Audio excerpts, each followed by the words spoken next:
Welcome back. I've got the author of The Inner Journey to Conscious Leadership, Paul Ward. How are you, Doctor? I'm good. Nice to be here. Great to have you here. So, what motivated you to write this book? I'm a big leadership fan, and conscious leadership, that title definitely caught my attention. So, tell us a little bit about the journey and how the book came to be. Yeah, thank you. Well, for me, I've always been passionate about leadership. I'm a leadership coach. I've been working with business leaders in Europe and the Americas and Canada for more than 30 years. I did a doctoral dissertation a few years ago now, and that was a research into leadership values, behaviors, and styles. So I've been focused on leadership. But I also think when I look out to the world today, we have a leadership crisis. We have all the politicians giving us such a bad example, but we find in business too. The leadership in business organizations, there's some great examples, but most are not. Most people are not engaged at work, and most of that's down to the leadership. So for me, the whole thing about conscious leadership, I want leaders to begin waking up. I want them to be more aware of themselves, more aware of the people around them, and the world around us as well. So I want people to live and lead consciously. And the book provides some insights, lots of references in there, but also some practical ideas for how aspiring conscious leaders might behave. And that's such a crucial thing, and I agree with you. The political leadership aside, organizations are seeing turnover rates at alarming levels. And of course, in many areas in the US and Canada, there are many job opportunities out there. So people can freely choose to leave. But what we're finding is they're leaving one bad manager or leader for another bad manager or leader. And it's not getting any better. And because I see a lot of these leaders aren't conscious in what they do. They're not thinking about the big picture. They're not thinking about how it impacts employees. They're not thinking about how it impacts the organization and society when they make a decision without thinking about it. And sometimes employees think that the great leaders don't think about it, but they do. They spend a lot of time contemplating decisions and understanding, okay, what is the best choice for us at this time, knowing that quite frankly it might be a mistake, but at the end of the day they've put the time and effort in it to get most of the information that they need to, and then they make the conscious choice what the best situation can be with this decision, instead of just randomly saying, okay, yeah, we'll do this, or we're going to cut out the lunch break room because people don't use it. And well, how do you know people don't use it? Are you in there all the time? And all these things that we hear about that causes the rank and file, is my dad would say, just to go up in arms on things. Yeah, conscious choices. I mean, that's a great phrase. I think if we could get us all to make our choices more consciously, then we'd be in better shape. So one of the things you talk about, and I want to get to the hot air balloon in a moment, but because that'll be a hard shift for people. But my hunch is it won't be, because I find those things in life that don't seem to relate to leadership play a big part in it. But one of the things you talk about quite a bit is the 10 practices for leading consciously. So let's go through those 10, because I think if people would actually follow these things, organizations and the world, quite frankly, would be in a much better space than they are right now. Yeah. And the 10 practices are sort of structured within 3 different themes. And these emerged out of the work I was doing a couple of years ago, workshops and coaching. And it just emerged out of that. So the 3 themes are noticing what's going on, setting intention, and acting responsibly. Those 3 themes. Very simple, nothing new there, but very important. And so each of the themes have 3 practices. So noticing what's going on, listening with all the senses. So we listen with our ears, but do we listen with all our bodies? Just sensing what's going on, using our intuition. It's also about learning relentlessly. learning is really key, that we're always learning. But the whole idea of learning relentlessly is we learn from everything that we do. We look for feedback, we give feedback, we share feedback. But all the time we're learning from what happens. Yeah, we take risks, we make mistakes. But yeah, let's learn relentlessly. And the third practice there is living mindfully. We hear a lot about mindfulness, and I'm a great fan of mindfulness. You know, meditation's important, being mindful is important. And it's an important element of conscious leadership. I like to think of conscious leadership as mindfulness with action. And then the second theme is setting intention. So exploring purposefully. We're very focused on purpose, both individual and our company's purpose. It's also about thinking possibility. So we hear a lot about positive thinking, and that's important. But let's think about what's possible. I come from that place of, it's not possible, I can't do that. And one of the things I've really practiced is, yeah, it is possible. And then the third is taking that and committing to action, really committing to action. But again, committing to action is not enough. We commit, we make a commitment, but how often do we follow through?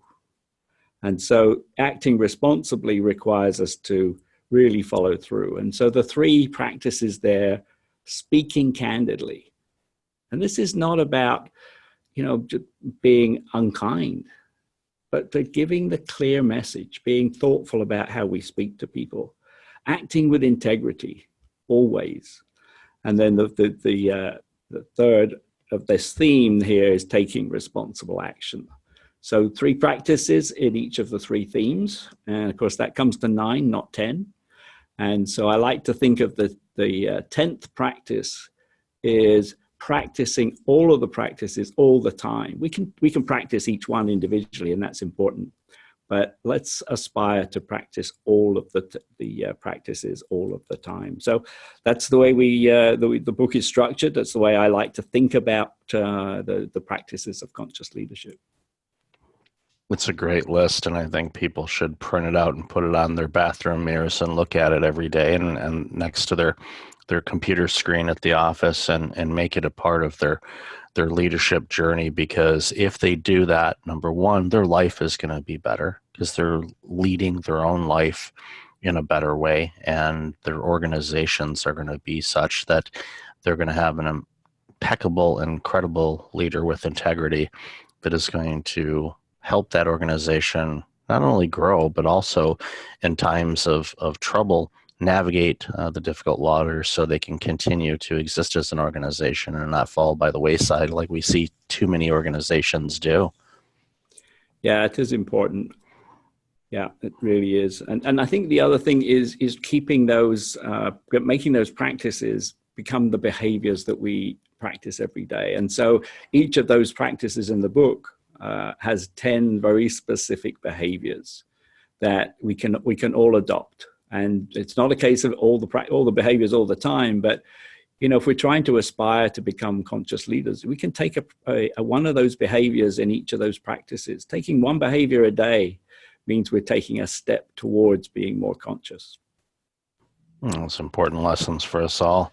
So how can conscious leadership coaching, you know, the stuff that you do, really help improve the leadership in those organizations, especially the leaders that have been around for a while? Because I think sometimes, and I can speak to this, you know, personally, sometimes we get into our habits and our patterns. So making this shift to, you know, being more conscious in our leadership, you know, what are some of the, you know, things that you do to really help those leaders and those organizations? Yeah, it's a great question. And really what it is for me, it's about really getting people, taking people, if you like, to higher levels of consciousness. Higher levels of consciousness can give us awareness of what's going on, but it also gives us more confidence. When I coach leaders, one of the things that is usually lacking is confidence, a belief in themselves, confidence in their decisions. And that's often what we work on. But as we become more conscious and we go up the levels of consciousness, then we get increased confidence, and with increased confidence comes that greater success, both in our personal and professional lives. So for me, you know, the coaching is very structured around awareness, it's around intention, and it's around action.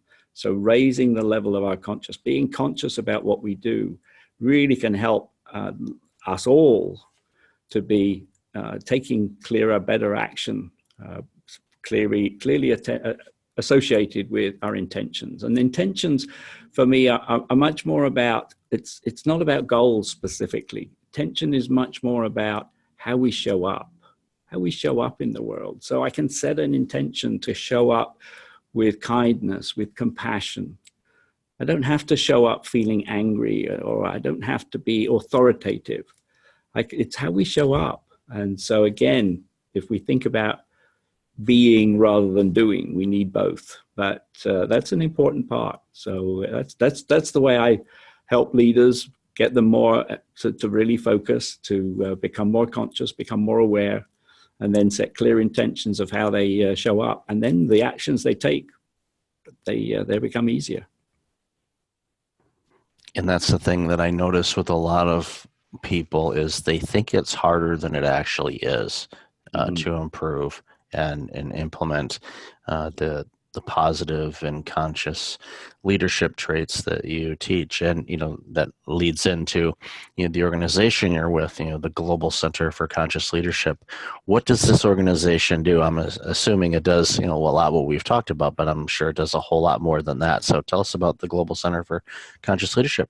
Yeah, well, the Global Center for Conscious Leadership has a purpose to advance conscious leadership for the greater good of humanity. And that's really what we're attempting to do here. We provide resources. That's really what it is. It's a resource center, if you like. That can be in the form of thought leadership. We have people who are really at the forefront, particularly of conscious leadership, but applying leadership in organizations.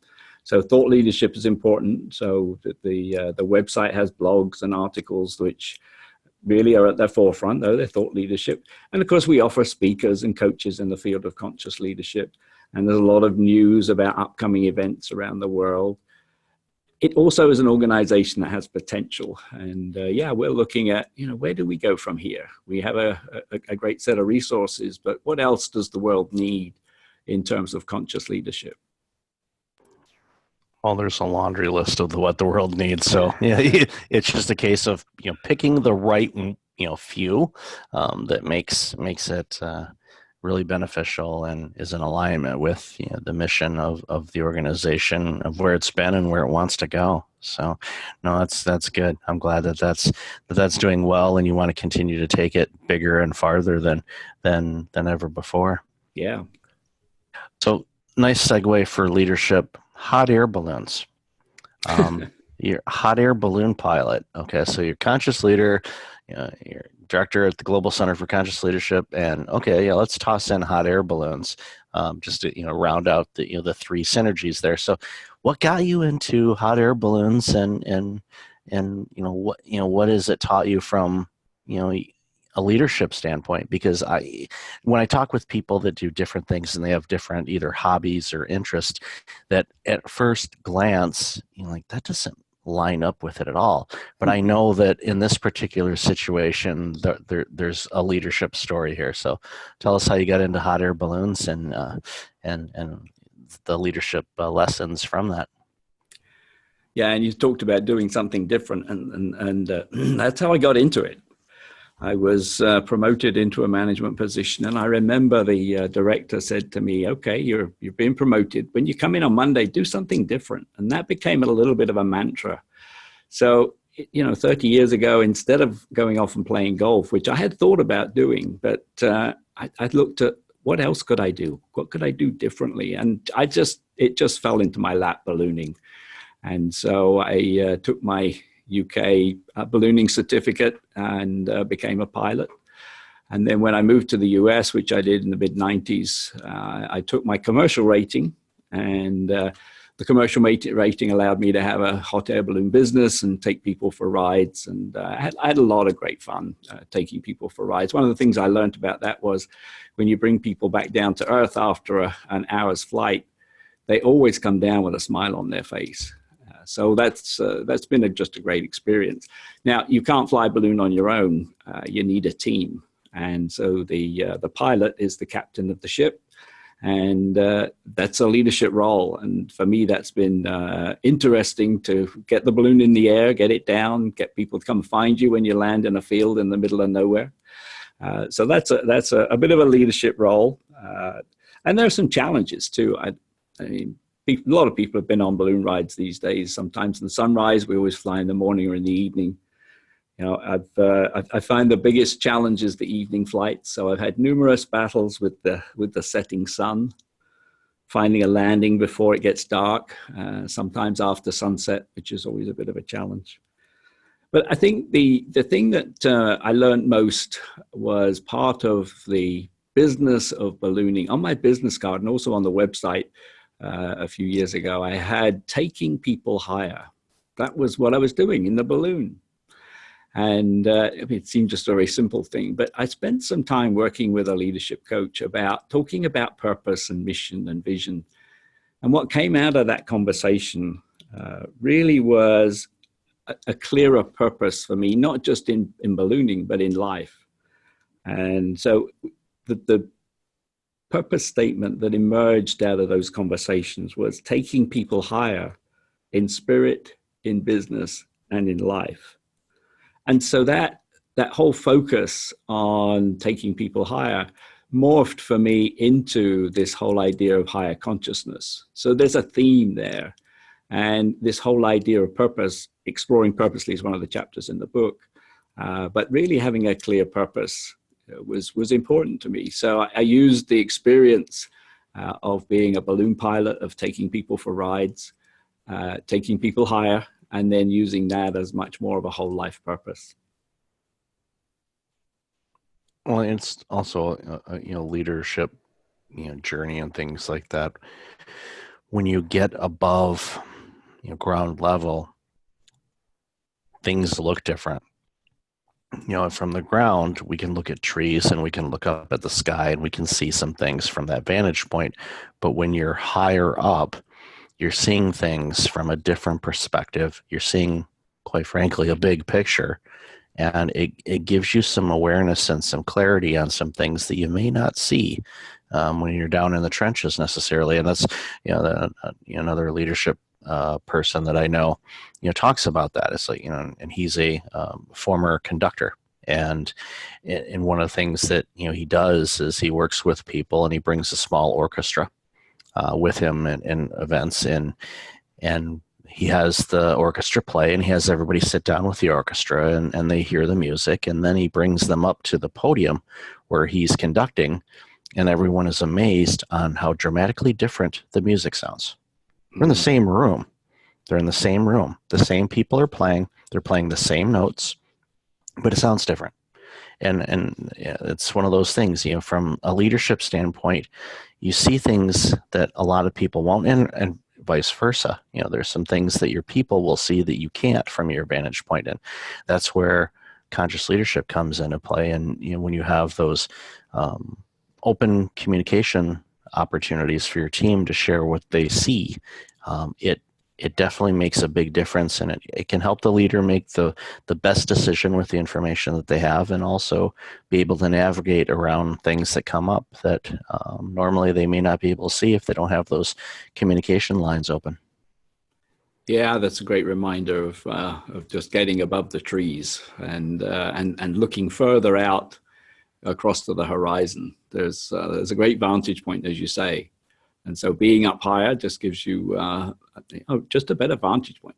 And it's great to be able to take in the whole area, and also then to come back down, because we always have to come back down to earth, but to come back down to a specific area and say, okay, I've seen the big picture. Now let's address this specific problem within this whole context. But getting the big picture first is good. Yeah, no, it's crucial. And once you do that, again, organizations can navigate through or around challenges because they've got a clearer picture as to what's going on. Yeah. So Paul, loved our conversation today. Where can people find out more about you and the awesome work that you're doing? Well, the Global Center for Conscious Leadership is one place, and you can always search for that. And the book The Inner Journey to Conscious Leadership. Well, you can buy it on Amazon, but there's a website which has a lot more information, which I think it may be helpful. And there's a blog posts on there. And that is theconsciousleadershipbook.com. And that's a place for you can find my contact information. You can always reach me through there. And I would encourage anyone who's listening, just reach out. I love to hear from people, and I love to talk about conscious leadership. So yeah, reach out. I'll definitely have all that information in the show notes. So Paul, great to connect with you again. Love the work that you're doing and the impact that you're having on the world. Thank you very much. I appreciate the opportunity to join you today, Michael. Thank you.